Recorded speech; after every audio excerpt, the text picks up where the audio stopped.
Hi guys, it's Heather. I'm coming to you live from my kitchen with a great recipe in the Deluxe Cooking Blender. I love this blender because it makes great things like peanut butter.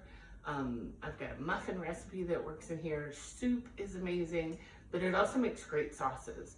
Alfredo sauce, tomato sauce, and my favorite, Nacho Cheese Sauce. I'm taking dinner to some friends tonight and I thought, you know, I could go to the store and I could buy the tubs of cheese sauce, or I can make it on my own. And so that's what I'm going to do. I'm going to show you how easy and how few ingredients it takes to make a nacho cheese sauce. So the first thing I'm going to put in there is 1.5 cups of milk, and then I'm going to add 1/4 of a teaspoon of black pepper. Why is pepper always so hard to, these containers are always so hard to open? Maybe it's just my fingers. 1/4 teaspoon of black pepper, 1/2 teaspoon of salt. Salt gets a bad rap, y'all, but salt is good for a lot of cooking reasons. And remember, it's just 1/2 teaspoon, so you're not really putting that much in there.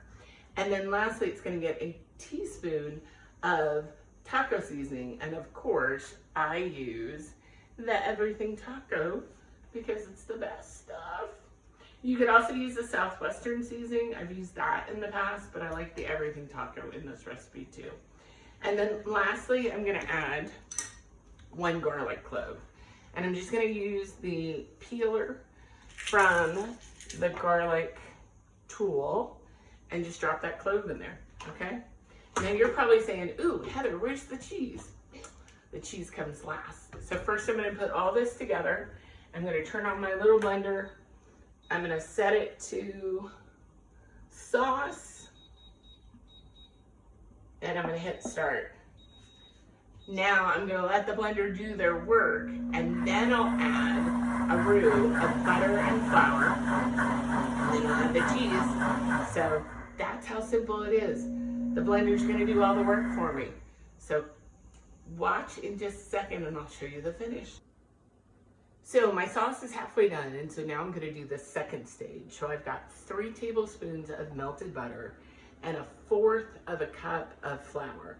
This cute little measuring cup comes in the measuring cup set, and I love this because it's easy read, you can read straight on, but it's a great thing for tablespoons because it goes from 1/2 of a tablespoon all the way up to 4 tablespoons, or 1/4 of a cup, because 4 tablespoons is 1/4 of a cup. If you didn't know that, now you know. So all I'm doing is making a roux with this, just kind of mixing that in, getting all that flour down in there. And then I'm gonna add this, see where it says add? I'm gonna add this to the blender. So you can add it through the cap right here. I find that it's really messy, so I just usually pull the whole top off. You gotta be real careful though, because you can see the steam coming out of there. So it's super hot. So you wanna make sure you don't splash, because if you splash, you're gonna burn yourself, and that would not be fun. Hot liquid. Something I forgot to tell you before, there is one more ingredient that typically goes into the sauce. Not the cheese, that's one more step coming up, but jalapeno. But I'm making this for people that have littles, and so I figured they really didn't want the spice. So now all I'm gonna do is I'm gonna press that button again, let that incorporate, and then I'll add the cheese.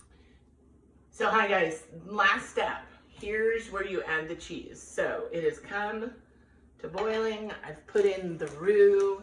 Now I'm gonna drop in the cheese cubes.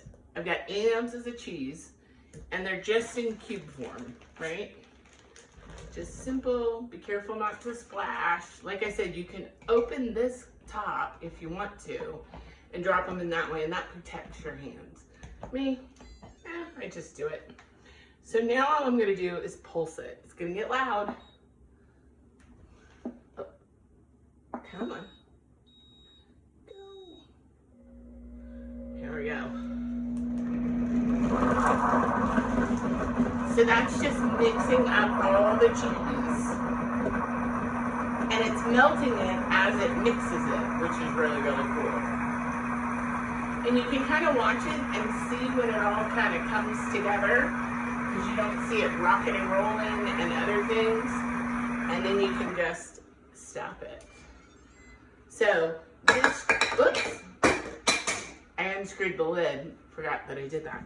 This cheese sauce does take a little bit of time, so it's not something that you're gonna be able to do, you know, right before dinner. It's gonna take a while for it to come to the right temperature, but I can promise you, if you've got some time on a Saturday or a Sunday, or even during the week, because it does stay cold really well and it reheats really well.